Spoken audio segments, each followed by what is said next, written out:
Yeah, I took her out to dinner last night at the yard house, and she stayed up till like 1 because I felt bad I was going to be down here the whole weekend. And so I get up to say goodbye to her this morning, but she's not there. And I see this now. I'm going to pick up my friends who have too much to drink and want to drive, so I drove them into Boston at 1:45 this morning. I'm like, you're a good friend.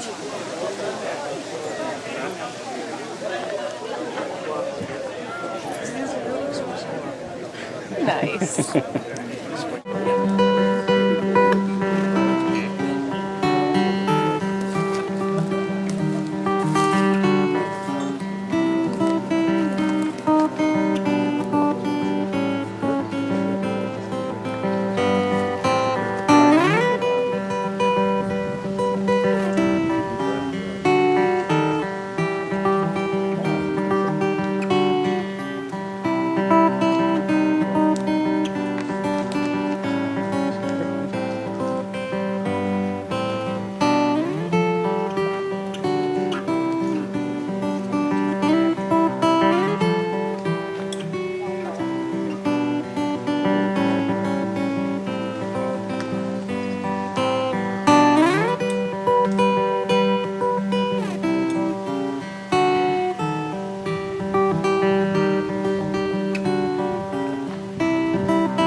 Found the live wire.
I've been searching a long time.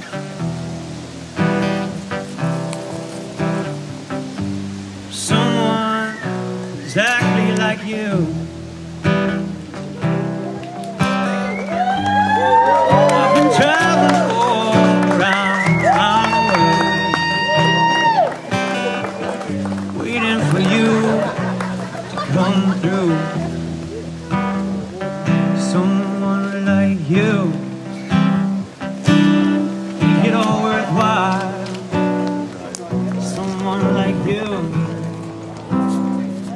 Keep me satisfied. Closer, buddy. Bring the back end. Yeah, Jesse. Alex. He's like way over there. Aww. Please be seated. Have seats? Please be seated. No.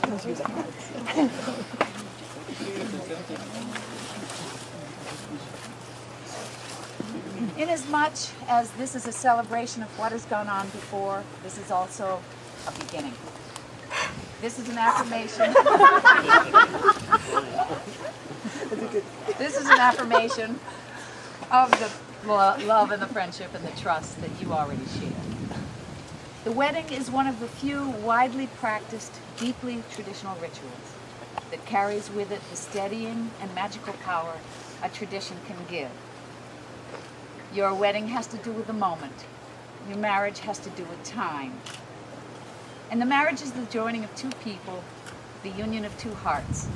And it lives on the love you give each other. It never grows old, but thrives on the joy of each new day. The marriage begins in the giving of words, giving our word. And so we're gathered here today to celebrate the marriage of Michael and Adrianne. I ask you both, as you stand in the presence of your family and friends, to remember that love and loyalty alone will avail as the great foundation to a happy and enduring union. No other human ties are more tender, and no other vows are more sacred than those that you now assume. And if these solemn vows are kept sacred, and if you steadfastly endeavor to live according to the best that is within you, your life together will be full of joy, and the home that you establish will abide in peace. Now we're going to have a reading by Liz.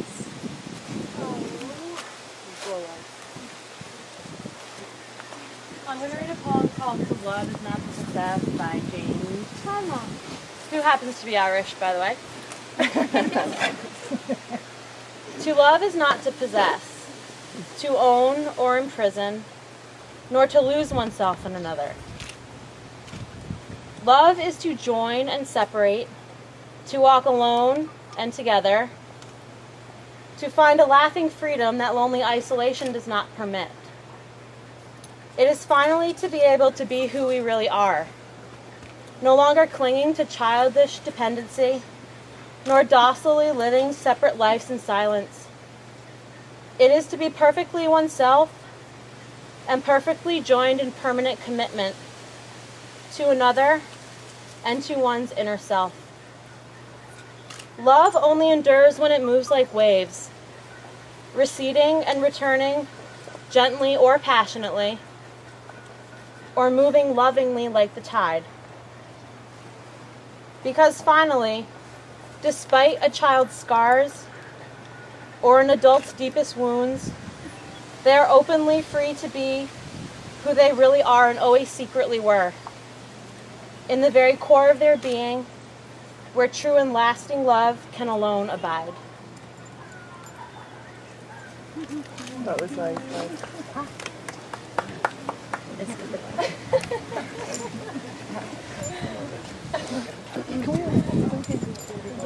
Yes, you can let her go. Michael, will you take Adrianne to be your wedded wife? And will you love her and comfort her, honor her with patience and understanding, in sickness and in health, Gravy.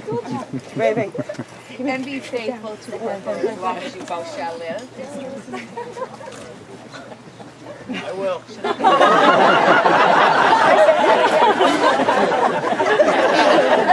Keep it rolling.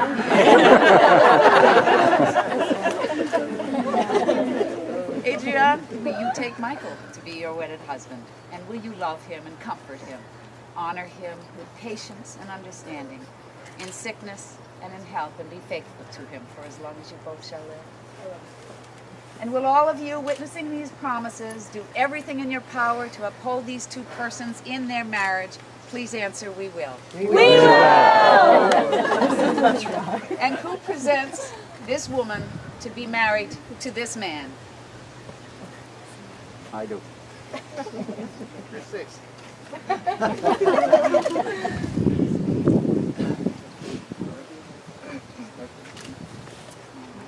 I, Michael, Take you, Adrianne, take you, Adrianne, to be my to be my wife, to be the companion of my heart, to be the companion of my heart, to have and to hold, from this day forward. For better or for worse. To love, respect, and care All the days of my life. all the days of my life. Adrianne.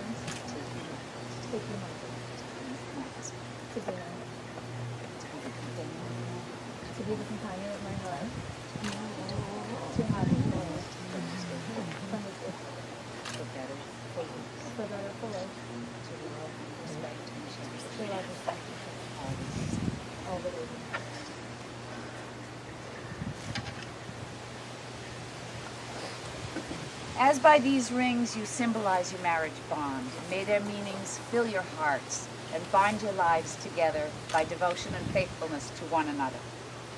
May your lives together give you joy to share with your friends and family, and have courage when the road is rough, and humility when fortune favors you. These rings are an outward and a visible sign signifying to all of us the uniting of Michael and Adrianne in matrimony. This ring?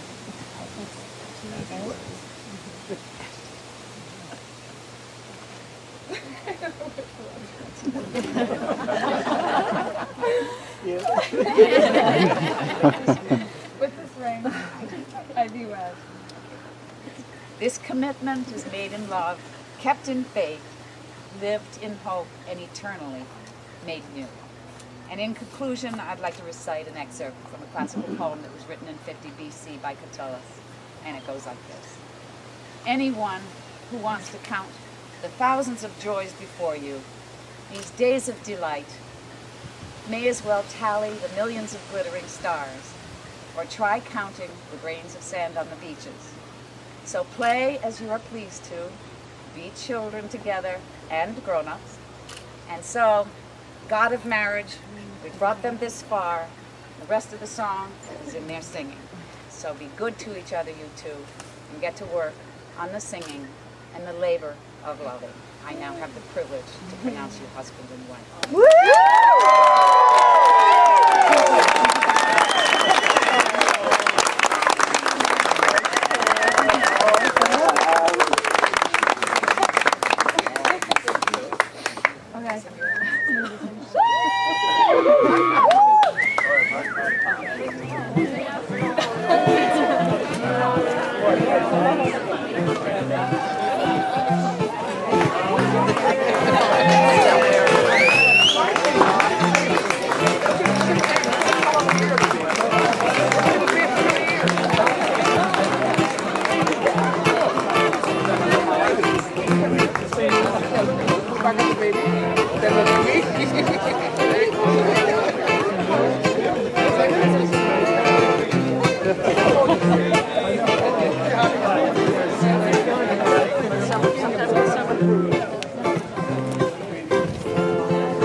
The mother and father of the groom, Nancy and Tom Zappula.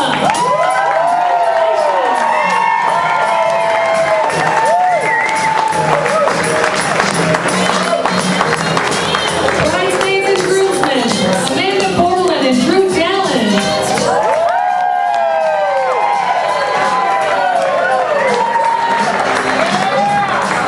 Looking good. Oh, I love that song.